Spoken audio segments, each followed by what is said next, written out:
Okay, so we continue this week with our discussion of World War I, this time looking at All Quiet on the Western Front, based on the classic novel by Erich Maria Remarque.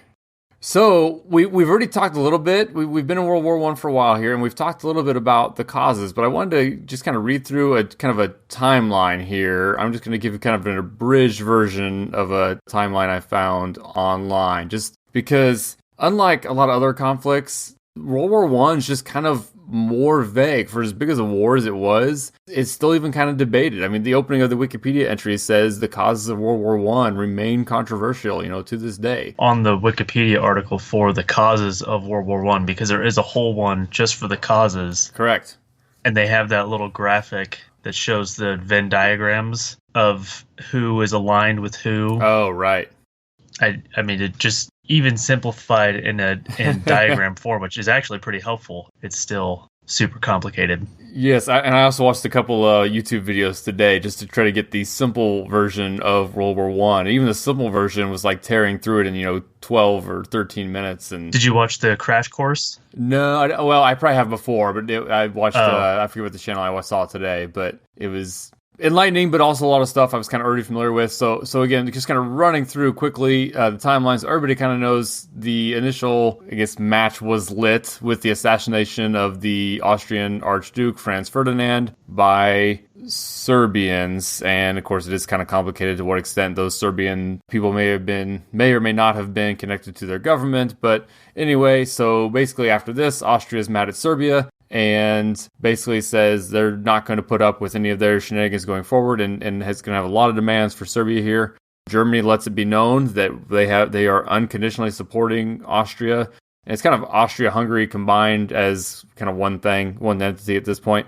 The French president speaks up and just advocates, not caution, but prudence, and just the French president comes in and says, hey, calm down, everybody. But then Austria sends their ultimatums to Serbia, which I can't even find like a super detailed list, but the whole idea is it's almost like a fake ultimatum. It's actually similar to like Zulu, where the British were sending terms to the Zulu tribe that they knew they would never actually meet because they wanted a war. That's basically what's happening here with Austria. They are sending Serbia demands that they know they're not going to meet because they are trying to pick a war, not realizing, of course, the extent to which it will reach. That's one of the reasons that it's so hard to kind of like place blame on anybody. As far as like who started, World War I, right. Is so Austria-Hungary, they can kind of, be shown to be at fault because they provided these ultimatums that were so harsh that they knew that they were going to be rejected. But the only reason that they did that is because they had these assurances from Germany, like, hey, if you go to war with Serbia, then Russia's probably going to get involved and we'll back you up if that happens. But they only said that because they thought that maybe Austria would try and not go to war, but it kind of emboldened Austria to be able to be super reckless and give out this super strict ultimatum. Meanwhile, the whole time, Russia is doing pre-mobilizations to prepare for war because at that time, Russia, this is like right after the Russo-Japanese War that we talked about in Battleship Potemkin, and so Russia on the world stage is kind of eager to prove that it's still a world power. So almost is also kind of looking for a fight as well. And then it's kind of interesting, like between the end of June when Franz Ferdinand is assassinated at the beginning of August, Austria is the first person to declare war, but they only declare war on Serbia. And then Russia gets involved, so then Germany declares war on Russia and then moves to attack France by marching troops through Belgium, which means that then France and the UK get involved. And it's like, this kind of domino effect that isn't really any one nation's fault. Right. Almost as you kind of go through this, it's hard not to just see a parallel of basically it's like you got a group of like 15 middle schoolers that have kind of broken up into like two factions and are like getting into an ever increasing brawl that just started with a couple of the smaller ones picking on each other. And if you're watching it as an outsider, you're basically just thinking, all y'all are stupid, just knock it off. and quit trying to, Yes. like, even like you said with Russia, trying to act like they're the big guy. It's like it's all this like bluff and bluster that just led to one of the most devastating conflicts in human history. And it's all just so ridiculous, which of course is going to get into this film itself, which is an anti-war film and just discussing the futility of it all and what does the common soldier have to do with any of this. The soldiers in the film talk about having no beef with the British or the French or anybody. They're just kind of out here for the pride of the country because the powers that be in their country said that's what they should be feeling. But we're kind of getting ahead of ourselves a little bit there. But yes, you basically worked your way through the timeline with just kind of the ultimatums and the taking turns of declaring war, which, yes, Russia pops in to help, and then Germany sends an ultimatum to Russia and declares war on them. And then the Ottoman Empire is kind of secretly recruited by Germany. Germany then declares war on France. Britain declares war on Germany. Basically, Britain was almost kind of willing to stay out of it, but because Germany was almost kind of like not acting in good faith, like, basically invading neutral countries like Belgium to get an advantage, Britain's like, okay, well, if you're not going to fight fair, now we're going to jump in. And again, it goes back to that middle school fight where Britain's a little more hanging back, like, honestly, how this plays out. Okay, no, Germany just pulled a knife. I'm going to step in because they're not fighting fair. So excluding the U.S., basically going from the assassination of the Archduke to Britain getting involved, you're talking 5 weeks tops. So all this escalated very quickly, and everyone kind of thought it was just going to be this short conflict.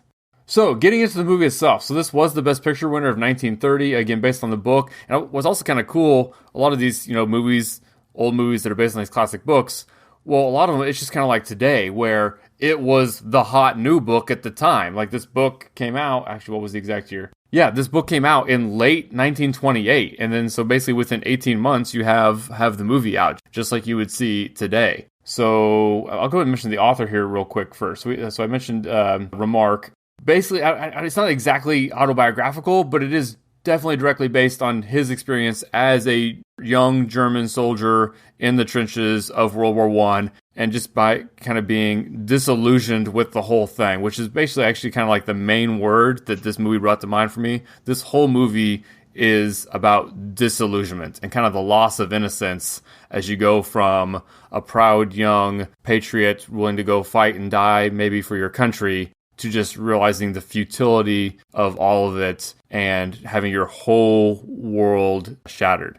So the film opens with, and I'm going to kind of I'm going to read an excerpt from the book here in a second, but the film opens with their teacher. They're in class. They're all basically like high school juniors and seniors or whatever, and their teacher is just firing them up with all this patriotic rhetoric. And it's not even necessarily that vitriolic. It is just kind of all about, hey, your country needs you. You are our best hope to win in this conflict and prove ourselves, and just the glory and the honor that is associated with this. It convinces all the boys to go and sign up.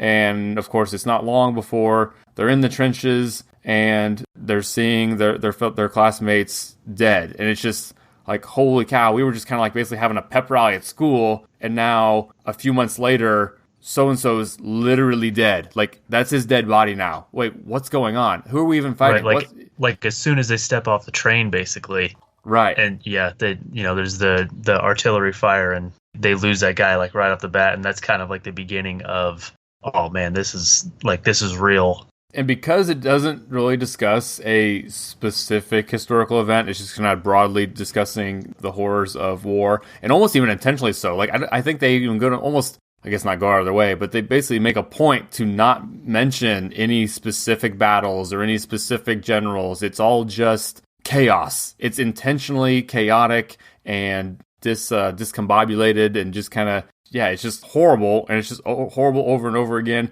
And they get little bits of reprieve, and you kind of see, how important food is and how scarce food is, and that's actually part of the reality of what ended up being a big problem for the German war effort. Both the civilians and the troops were having a hard time getting enough food. I'm going to go ahead and read an excerpt from the actual book, All Quiet on the Western Front, just because I read this book last year, and this just floored me when I read this, and it kind of ties in with what you're saying. So basically, the narrator here is reflecting on basically how their teachers and all the adults in their life who were talking so highly of war let them down. For us lads of 18, they ought to have been mentors and guides to the world of maturity, the world of work, of duty, of culture, of progress, to the future.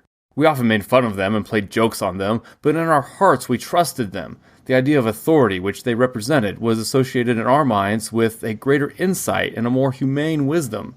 But the first death we saw shattered this belief. We had to recognize that our generation was more to be trusted than theirs. They surpassed us only in phrases and in cleverness. The first bombardment showed us our mistake, and under it the world as they had taught it to us broke into pieces. While they continued to write and talk, we saw the wounded and dying. While they taught that duty to one's country is the greatest thing, we already knew that death throes are stronger. But for all that, we were no mutineers, no deserters, no cowards. They were very free with all these expressions. We loved our country as much as they. We went courageously into every action, but also we distinguished the false from true. We had suddenly learned to see, and we saw that there was nothing of their world left. We were all at once terribly alone. And alone, we must see it through. So kind of a long excerpt there, but that I read that a year ago, and I remembered what page it was on. I opened right to it. Like it just kind of floored me. So, page 12, depending on which copy you look at. Anyway, but to me that just sums up the whole movie, the whole book, the whole anti-war thing. And I even wrote in my notes, just war is stupid. And I know I'm talking to a Marine here, but just the idea of, because countries have economic interests and stuff. It's like, I get the idea. World War II makes sense. You basically had the Nazis literally taking over Europe, and we didn't even know the extent of the Jewish genocide, but they're literally taking over Europe and had to be stopped. Like, that makes sense. World War I is the opposite of that, in the sense that no one really knew why we were fighting. We were all just showing off, and it was ridiculous, utterly ridiculous and pointless. That's like one of my favorite scenes in the whole movie is when they're talking about, why are we here anyway? And someone's like, oh, because France and England started the war. And then they're talking about countries fighting each other, and they're like, oh, the forest from one country is fighting the meadows of another country. I forget what the exact quote exactly. is. Right, like the countries can't get mad at each other. Yeah. Countries are just land masses. What do you mean the countries are fighting each other? Right. They're talking about, their leader is, he says that, well, they should just rope off a field and just throw all the world leaders in it. And, they can just fight each other with clubs, and then none of us would even have to be here. But unfortunately, these guys are the clubs that those leaders are fighting each other with. True, that's a good way to put it, because that's not mentioned directly in the film, but that's, you're right, you're exactly right. I had never seen this before, so it was interesting to see this movie from 1930 that's dealing with issues that we still talk about when we are talking about, like, veterans coming home today. Things like PTSD, yes. Things like phantom limb syndrome. We see that twice in the movie with guys that get limbs amputated that then talk about, oh, my foot hurts, right, and their foot isn't there. Let's see, what else? Oh, the boots sequence I thought was yes, it was kind of like it was basically Sisterhood of the Traveling Pants, but it was like the traveling boots of war, where the one guy dies, and so the next guy gets the nice pair of boots until he dies. Yeah, it almost kind of came out of nowhere. I wasn't really expecting that, and then like it happened. It was a little incongruous with the rest of the story, but yeah. Yeah, but yeah, I thought that was pretty impactful. And then the foxhole scene with the French soldier. Oh, wow. Where he's sitting in the foxhole and, basically is like crunched up against one side as all these French soldiers are jumping over him. And one guy notices him, jumps in, and he stabs him. And the guy doesn't die right away, which is another thing that, like, war movies, from this time and even since, don't necessarily accurately portray. A lot of times, like, oh, I stab you, you're dead. And it's like right away. But this guy, he stabs him, and the guy's not able to fight back anymore. But now him and our main character, Paul, who's German, is stuck in this foxhole with this dying French guy that he just stabbed. And he's stuck there with him all night.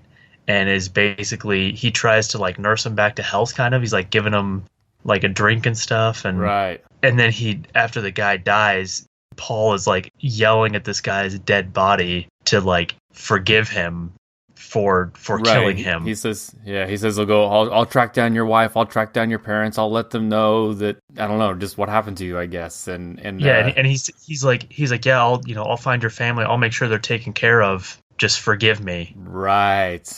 He desperately wants that forgiveness of the man he killed, who again he had no beef with at all. They were just kind of forced together by circumstance. Yep.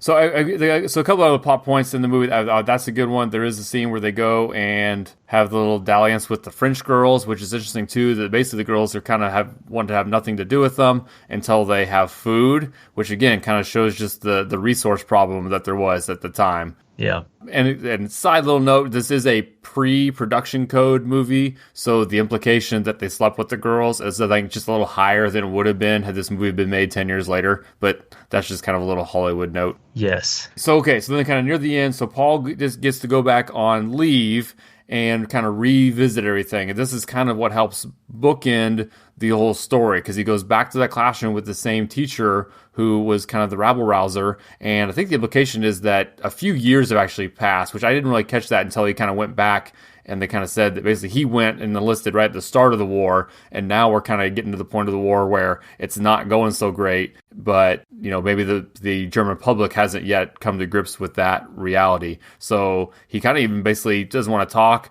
and the teacher kind of goes him into it, and Paul basically says everything we've been talking about to these class of high schoolers, how it's all pointless, and they start calling him a coward. And of course, yes. These are obviously no one who's ever, you know, picked up a weapon in their life, calling the guy who's killed and seen his friends killed and been in the trenches, calling him a coward. And you just, the indignation that I felt was palpable. And so I just can't even imagine why people actually had to go through this. And then, of course, later he's in the bar and he hears these older guys talking about, like, well, we just need to push on through to Paris. Like, it's like, you're about to lose this war. You guys have no idea what you're talking about. And that just basically Paul was like, as horrible as the war is, I'd just rather go and deal with what I know than coming back here and dealing with all you fools. And it's just kind of like more devastating for him to be at home than it was to be in the trenches. Right. When he gets back to the front and he's talking to Kaczynski, and he's like, yeah, there's nothing for me at home now. Like, this is where I belong.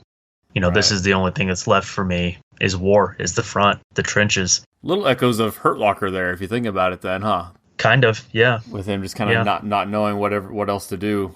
So he goes back. A lot of his friends are kind of gone. He's kind of gets the one last guy. And of course, that's kind of a heart-wrenching scene there too, where he goes kind of out into the field to meet up with a buddy. And as they're walking back, the guy's wounded, so Paul starts to carry him, and he's chatting to him, not realizing that the guy got hit again while he was on Paul's back. Paul basically inadvertently used him as a human shield, and when he gets back to base or the camp or whatever, the guy's dead, and Paul's just like, what else can I do?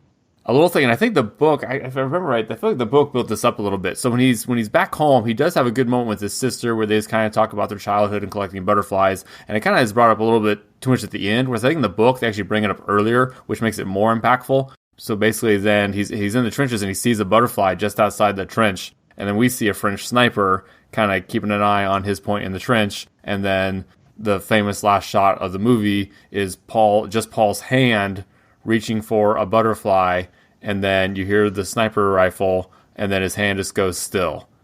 And that's basically the last shot of the film. And it's kind of like, and that's what I remember. So I'd seen this movie, probably 10 years ago, and that image was what was just kind of seared in my mind. If I didn't remember anything else, I remembered the hand reaching for the butterfly and going suddenly still. Like, that was kind of the iconic moment there.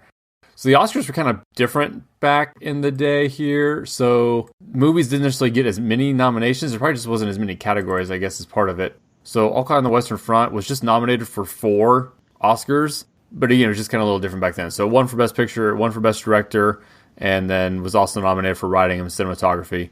But I just don't think they had all the technical awards back then. So I don't know if there even was like a sound award and all that stuff to get nominated for, which probably makes a difference.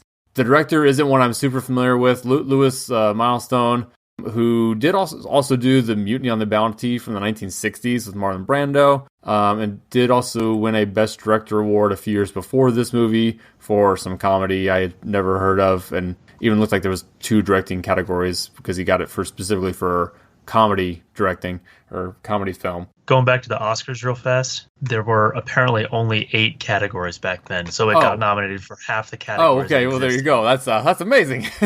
Yeah, so it's basically Best Picture, Best Director, Best Actor and Actress, Best Writing, Best Sound Recording, Art Direction, and Cinematography. That's all of the all of the categories for the 1930 Academy Awards. And so All Quiet on the Western Front, pretty successful in that it got nominated for half of the categories that existed at the time. That's true. And honestly, I'm surprised. The guy playing Paul, I thought did a great job. I'm surprised to not see him get a nomination. Yeah, it doesn't look like he did.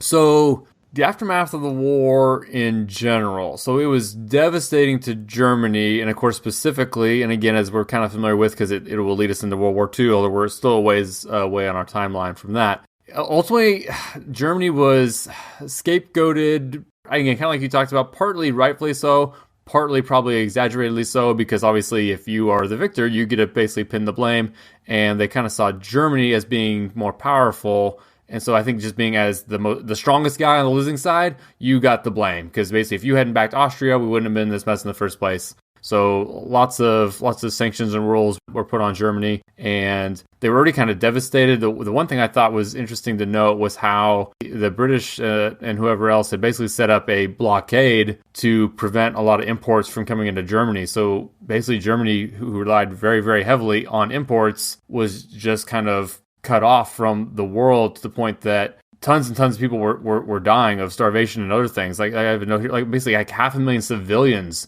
in Germany lost their life during this time, kind of during the war and immediately thereafter. So basically what was established, the Kaiser did abdicate, and we get into the period of Germany, basically post the Kaiser and World War I, and then pre the Nazis taking over. So you have this about, 10, 15 years in Germany where it's the Weimar Republic. And we will actually get into that in, a month or so when we talk about Cabaret at kind of the end of that period. So I'll kind of leave more of that for now, but that's kind of going to be the intermediate period there for Germany. And so the other huge world event that kind of tacked in right at the end of World War I there is the giant flu pandemic of 1918, also called the Spanish flu, which I actually just found this out today. So I'd heard of the Spanish flu, but basically the only reason it was called the Spanish flu is because... Did it kill a lot of people in Spain? Well, not anymore so. So basically the Spanish media was just more open with talking about it versus a lot of people currently engaged in the war were basically suppressing their media from even talking about it. So Spain was talking about it being an issue before anyone else was. So it led to the false thought that it had actually started in Spain. But that's actually not the case. It's just basically Spain was the first people to talk about it, so it became the Spanish flu. That's really the only reason it was called the Spanish flu. But the numbers from this are just insane. I mean, obviously, it's hard to tell who exactly died from the flu and who died from other reasons, so the estimates are pretty wide, but basically it's an estimated 50 to 100 million deaths worldwide just from the flu. And again, that does not count, any kind of other violence or starvation deaths associated with World War I. So at the tail end of World War I, you're getting into 50 to 100 million flu deaths, keeping in mind the world's population was much lower at the time. So that was basically 3 to 5% of the world's entire population died from the flu right on the tail end of the most devastating war in world history up to that point. And again, this is basically 100 years ago. I mean, not that crazy long ago. Which it was like how many killed total in World War I? Oh, in the war itself. Well, doing the math, almost 10 million. That sounds about right. Now, is that just soldiers, or is that civilians, or is that, if that's dead or wounded? That's military, that's Allied military dead plus Central Powers military dead. So right, so that doesn't count the civilians, right? Which again was pretty extensive. Okay, and then civilian dead, another 7.5 million. Oh my gosh! So 17 million people. Right. So, but then again, the flu was at least triple that. So if you think about it that way, it's even crazier. So it's interesting too. If you go to the Wikipedia page for the Spanish flu, the picture is actually Fort Riley, Kansas, and it shows a barracks with a bunch of soldiers camped at Fort Riley there that were sick with the Spanish flu. What's also fascinating about the Spanish flu, to kind of make it unique, is so obviously most of the time if you have a flu outbreak, it's going to kill the very young and the very old, and they even call that kind of like a U-shaped, if you're going to graph it. Well, this was just kind of unique in the sense that the graph was a W. So yes, the young and the old were susceptible, but then for some reason, like people that should have been in their prime were also the next most susceptible group. So, like, if you're under 5, you're dead. If you're over 80, you're dead. And if you're in your 20s, you're dead. Like, just bizarrely. Like, I've never actually heard an explanation for that, but kind of fascinating. So get your flu shots, everyone. I've never actually had a flu shot. I should admit that, but like I've only had the flu like once as an adult period, and it was bad. But I've also never had I've never had a flu shot, and I'm not anti-vaccine by any means, but I don't get the flu, so why do I need the flu shot for? I did, like I said, I did have it once a few years ago, and basically, I mean, I didn't know what it was exactly. I was just like, I need to not leave the house for a week.